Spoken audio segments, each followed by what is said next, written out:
Tenangkan dirimu sejenak. Tarik napas dalam-dalam. Bayangkan langit malam yang sunyi, lalu hembuskan perlahan.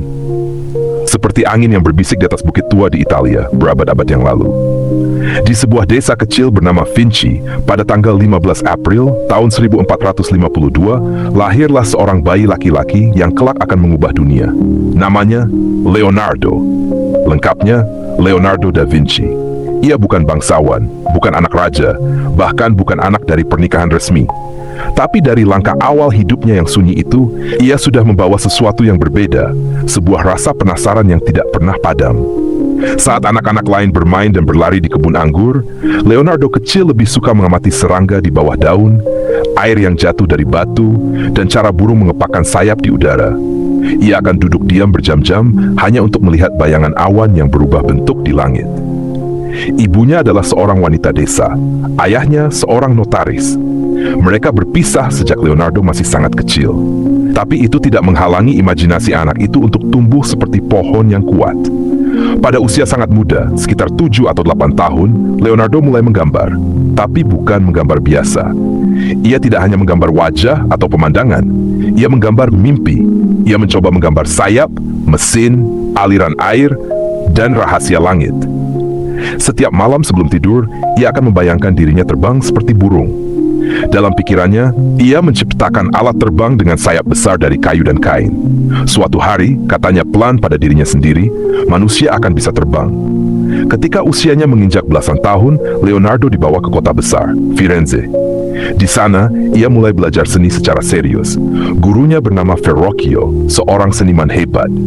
Tapi dalam waktu singkat, murid itu justru melampaui gurunya. Konon katanya, ketika Leonardo melukis bagian dari sebuah karya bersama gurunya, Verrocchio begitu terkesima sampai tak pernah mau melukis lagi. Leonardo tak hanya melukis, ia mencari kebenaran di balik segala hal. Ia membedah tubuh manusia untuk memahami bagaimana jantung berdetak. Ia menggambar setiap otot, setiap tulang, dengan ketelitian yang belum pernah dilihat dunia sebelumnya. Kadang ia menyelinap ke rumah sakit, hanya untuk melihat orang-orang yang sedang sekarat. Ia bukan ingin mengganggu, tapi ingin tahu apa yang terjadi pada tubuh saat kehidupan perlahan pergi. Tapi Leonardo juga sangat lembut. Ia mencintai alam, binatang, dan segala makhluk hidup. Ia menjadi vegetarian karena tak tega melihat makhluk disakiti. Ia bahkan membeli burung dari sangkar pasar, hanya untuk membebaskannya. Pada usia 26 tahun, ia mulai membuat catatan yang sangat banyak. Ia menulis dalam buku kecil yang selalu dibawanya. Tapi anehnya, ia menulis terbalik, seperti bayangan di cermin. Banyak orang berpikir itu sandi rahasia, tapi mungkin itu hanya cara pikirnya yang unik, selalu melihat dunia dari sudut yang berbeda. Ia menulis tentang segalanya, air, cahaya, anatomi, mesin, dan juga mimpi-mimpi besarnya. Ia menggambar rancangan helikopter, kapal selam, tank, bahkan robot mekanik, berabad-abad sebelum teknologi itu lahir. Karya seninya pun luar biasa. Salah satu yang paling terkenal adalah Mona Lisa, sebuah lukisan wanita dengan senyum yang nyaris tak terlihat, namun misterius. Butuh bertahun-tahun baginya untuk menyempurnakan senyum itu. Sampai kini tak ada yang benar-benar tahu siapa wanita itu atau kenapa ia tersenyum. Tapi tahukah kamu, Leonardo jarang menyelesaikan karyanya. Ia mudah teralihkan oleh rasa ingin tahu yang tak pernah berhenti. Ia mulai membangun sesuatu, lalu muncul ide lain, dan ia pindah ke sana. Dunia dalam pikirannya terlalu luas untuk dibatasi oleh waktu. Leonardo tidak pernah menikah, ia tidak punya anak, tapi ia punya sahabat, seorang murid yang sangat mencintainya, bernama Francesco Melzi. Francesco menemaninya di akhir hidupnya di sebuah kastil kecil di Perancis. Pada usia 67 tahun, pada bulan Mei tahun 1519, Leonardo menghembuskan napas terakhirnya. Dikatakan ia wafat di tempat tidur, dengan tangan muridnya menggenggam tangannya yang tua, tapi penuh keajaiban. Namun meskipun tubuhnya telah tiada, karyanya hidup selamanya. Ia meninggalkan ribuan halaman catatan, ratusan sketsa, dan pelajaran besar. Bahwa rasa ingin tahu adalah kekuatan paling murni yang dimiliki manusia.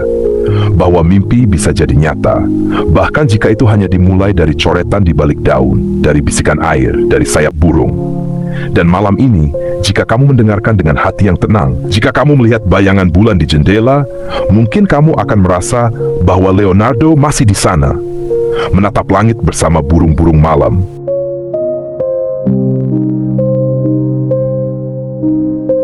Penemuan-penemuan Leonardo da Vinci, cerita pengantar tidur dalam bahasa Indonesia formal. Tenangkan pikiranmu. Bayangkan sebuah ruangan kuno. Di dalamnya, seorang pria duduk di meja kayu tua. Ditemani cahaya lilin yang bergetar, ia membuka buku catatan berkulit coklat. Pena bulu di tangannya menari di atas kertas, menciptakan gambar-gambar dari masa depan. Pria itu adalah Leonardo da Vinci. Leonardo bukan hanya seorang pelukis. Ia adalah penemu, pemikir, dan pemimpi. Ia menciptakan rancangan-rancangan menakjubkan, sebagian besar belum pernah diwujudkan pada zamannya, tapi jauh mendahului teknologi di masa itu. Mari kita telusuri satu persatu, dengan perlahan, seperti membalik halaman buku tua sebelum tidur. 1. Mesin Leonardo sangat terobsesi dengan burung. Ia percaya bahwa suatu hari, manusia akan bisa terbang. Ia mempelajari cara burung mengepakkan sayap dan menciptakan rancangan ornithopter, mesin terbang dengan 2 sayap besar yang digerakkan oleh kekuatan otot manusia. Ia juga menggambar rancangan parasut berbentuk piramida dan helikopter primitif. Helikopternya disebut aerial screw, bentuknya seperti sekrup raksasa dari kain linen. Bayangkan, di saat belum ada satupun balon udara di langit Eropa, Leonardo sudah bermimpi tentang pesawat terbang, 2 tank dan senjata perang. Leonardo tidak suka perang, tapi ironisnya, ia pernah bekerja untuk para penguasa dan jenderal. Ia menciptakan desain untuk kendaraan lapis baja berbentuk cangkang kura-kura. Ini adalah nenek moyang dari tank modern. Ia juga menggambar meriam multilaras yang bisa menembak berulang tanpa harus memuat ulang satu persatu, sebuah konsep yang mendahului senapan mesin ratusan tahun kemudian. Namun, banyak dari rancangan perangnya sengaja ia buat tidak sempurna, karena ia tidak ingin senjatanya digunakan untuk kehancuran. 3. Robot otomaton. Pada akhir tahun 1495, Leonardo menciptakan sketsa manusia mekanik. Robot itu dirancang bisa duduk, berdiri, menggerakkan lengan, bahkan menggerakkan kepala. Gerakannya menggunakan sistem roda gigi dan katrol, mirip dengan jam mekanik. Konsep ini disebut robot Satria dan dianggap salah satu bentuk humanoid paling awal dalam sejarah manusia. 4. Mesin pekerja air. Leonardo sangat terpesona oleh air.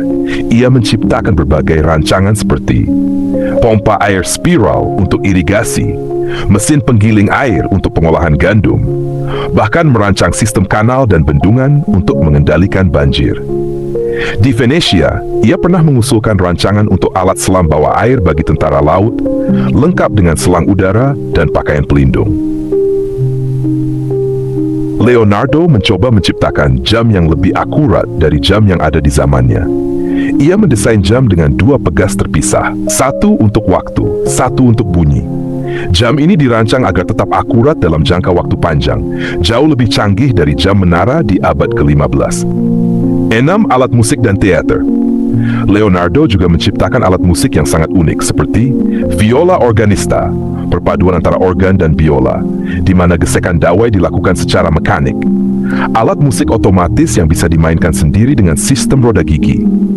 Untuk pertunjukan teater, ia mendesain panggung mekanik yang bisa bergerak dan berubah bentuk, menciptakan efek visual yang memukau penonton pada masanya. 7. Studi anatomi manusia. Leonardo menghabiskan bertahun-tahun membedah mayat manusia secara diam-diam demi mempelajari anatomi. Ia menggambar lebih dari 200 ilustrasi anatomi, termasuk struktur tulang dan otot, otak, mata, jantung, dan sistem pembuluh darah, posisi janin dalam kandungan. Ia bahkan adalah orang pertama yang secara akurat menggambarkan katup jantung dan aliran darah dalam tubuh. Ilmu kedokteran modern baru bisa menyamai temuan Leonardo 400 tahun kemudian. 8. Arsitektur dan kota ideal. Leonardo bermimpi membangun kota masa depan yang bersih, sehat, dan indah. Setelah melihat wabah penyakit melanda kota Milan, ia merancang saluran pembuangan bawah tanah, jalan bertingkat, satu untuk pejalan kaki, satu untuk kendaraan. Tata letak kota yang efisien dan tidak padat. Semua desain ini ditulis dan digambarnya dengan teliti, meski tak pernah dibangun di zamannya. 9. Kode cermin dan buku catatan. Semua ide Leonardo dicatat dalam ribuan halaman kodeks, buku catatan pribadinya. Ia menulis dengan tangan kiri, dalam huruf terbalik yang hanya bisa dibaca lewat cermin. Diduga, ia melakukan ini untuk menjaga privasi dan agar orang awam tidak mudah membacanya. Di dalam kodeks itu ada ratusan sketsa, teori, pengamatan, dan mimpi. Sebagian besar dari ide-idenya ditemukan ratusan tahun setelah kematiannya, tersembunyi di perpustakaan dan koleksi pribadi. 10 warisan tak terlihat. Meskipun tidak semua temuannya menjadi nyata saat itu, dunia kini mengenali Leonardo sebagai pelopor teknik aerodinamika, bapak robotika awal, penemu prinsip anatomi modern, inspirasi desain arsitektur futuristik. Leonardo meninggal dunia pada tanggal 2 Mei tahun 1519 di usia 67 tahun. Ia wafat di Prancis di sebuah kastil kecil bernama Clos-Lucé, tapi pemikirannya tidak pernah mati. Jadi malam ini, jika kamu memejamkan mata, bayangkan sebuah ruangan dengan lilin menyala redup. Seseorang sedang menggambar burung terbang di dinding. Dan saat angin malam berbisik di jendela, mungkin itu suara Leonardo masih menuliskan mimpi terakhirnya.